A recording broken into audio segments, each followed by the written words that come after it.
সন্ধ্যের দিকে জাহাজ সুয়েজ কদরে পৌঁছল।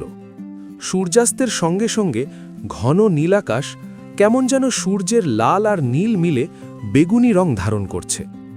ভূমধ্যসাগর থেকে ১০০ মাইল পেরিয়ে আসছে মন্দমধুর ঠান্ডা হাওয়া। সূর্য অস্ত গেল মিশর মরুভূমির পিছনে। সোনালি বালিতে সূর্যরশ্মি প্রতিফলিত হয়ে সেটা আকাশের বুকে হানা দেয় এবং ক্ষণে ক্ষণে সেখানকার রং বদলাতে থাকে। তার একটা রং ঠিক চেনা কোনো জিনিসের রং, সেটা বুঝতে না বুঝতে সে রং বদলে গিয়ে অন্য জিনিসের রং ধরে ফেলে। আমরা বন্দর ছেড়ে মরুভূমিতে ঢুকে গিয়েছি। পিছনে তাকিয়ে দেখি শহরের বিজলিবাতি ক্রমেই নিষ্প্রভ হয়ে আসছে। মরুভূমির ওপর চন্দ্রালোক, সে এক অদ্ভুত দৃশ্য। সে দৃশ্য বাংলাদেশের সবুজ শ্যামিলিমার মাঝখানে দেখা যায় না। সমস্ত ব্যাপারটা কেমন যেন ভুতুড়ে বলে মনে হয়। চলে যাচ্ছে দূর দিগন্তে, অথচ হঠাৎ যেন ঝাপসা আবছায়া পর্দায় ধাক্কা খেয়ে থেমে যায়। মাঝে মাঝে আবার হঠাৎ মোটরের দুমাথা উঁচুতে ওঠে। জল জল দুটি ছোট সবুজ আলো। ওগুলো কি ভূতের চোখ নাকি? শুনেছি ভূতের চোখই সবুজ রঙের হয়। না, কাছে আসতে দেখি উটের ক্যারাভ্যান, এদেশের ভাষাতে যাকে বলে কাফেলা।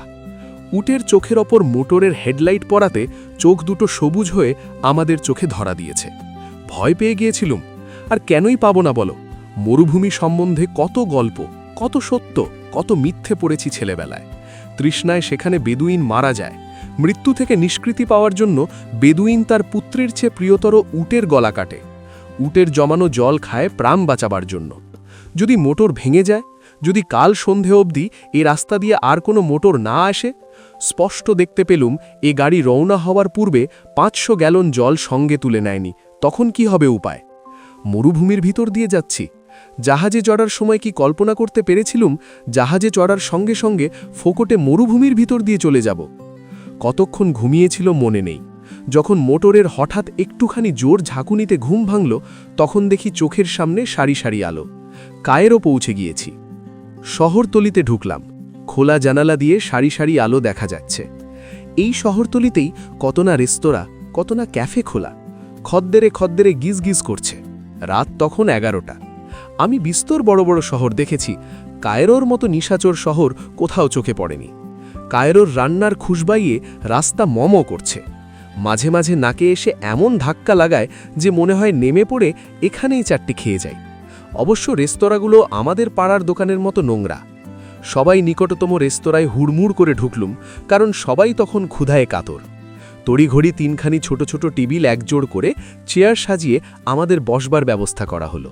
রান্নাঘর থেকে স্বয়ং বাবুর্চি ছুটে এসে তোয়ালে কাঁধে বারবার ঝুঁকে ঝুঁকে সালাম জানালো। মিশরীয় রান্না ভারতীয় রান্নার মামাতো বোন, অবশ্য ভারতীয় মোগলাই রান্নার। বারকোষে হরেক রকম খাবারের নমুনা। তাতে দেখলুম রয়েছে মুরগি মুসাল্লাম, শিক কাবাব, শামি কাবাব আর গোটা ৫-৬ অজানা জিনিস।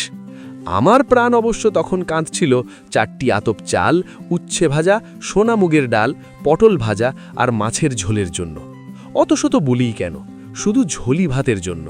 কিন্তু ওসব জিনিস তো আর বাংলাদেশের বাইরে পাওয়া যায় না, কাজেই শোক করে কি লাভ। আহারাদি সমাপ্ত করে আমরা ফের গাড়িতে উঠলুম।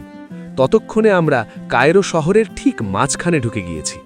গন্ডায় গন্ডায় রেস্তোরাঁ, হোটেল, সিনেমা, ডান্স হল, ক্যাবারে। খদ্দেরে তামাম শহরটা আবজাব করছে। কত জাত বেজাতর লোক। ওই দেখ, অতি খানদানি নিগ্র। ভেড়ার লোমের মতো কোঁকড়া কালো চুল, লাল লাল পুরু দুখানা ঠোঁট, বোচা নাক, ঝিনুকের মতো দাঁত আর কালো চামড়ার কি অসীম সৌন্দর্য। আমি জানি এরা তেল মাখে না, কিন্তু আহা, ওদের সর্বাঙ্গ দিয়ে যেন তেল বার হচ্ছে।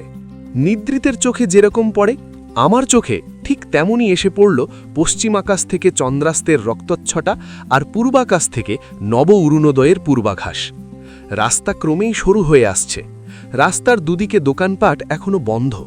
দু একটা কফির দোকান খুলি খুলি করছে। ফুটপাথে লোহার চেয়ারের ওপর পদ্মাসনে বসে ২-৪টি সুদানি দারোয়ান তসবি জপছে। খবরের কাগজের দোকানের সামনে অল্প একটু ভিড়। তরল অন্ধকার সরল আলোর জন্য ক্রমেই জায়গা করে দিচ্ছে। আধো ঘুমে আধো জাগরণে জড়ানো হয়ে সব কিছুই যেন কিছু কিছু দেখা হলো। সবচেয়ে সুন্দর দেখাচ্ছিল মসজিদের মিনারগুলিকে। এদের বহু মিনার দাঁড়িয়ে আছে আল্লাহর নামাজের ঘর মসজিদের উপর। মসজিদে যে নিপুণ মোলায়েম কারুকার্য আছে সেরকম করবার মতো হাত আজকের দিনে কারও নেই। প্রকৃতির গড়া নীল আর মানুষের গড়া পিরামিডের পরেই মিশরের মসজিদ ভুবন বিখ্যাত এবং সৌন্দর্যে অতুলনীয়। বিশ্বের বহু সমজদার শুধু এই মসজিদগুলোকেই প্রাণ ভরে দেখবার জন্য 7 সমুদ্র 13 নদী পেরিয়ে কায়রোতে আসেন।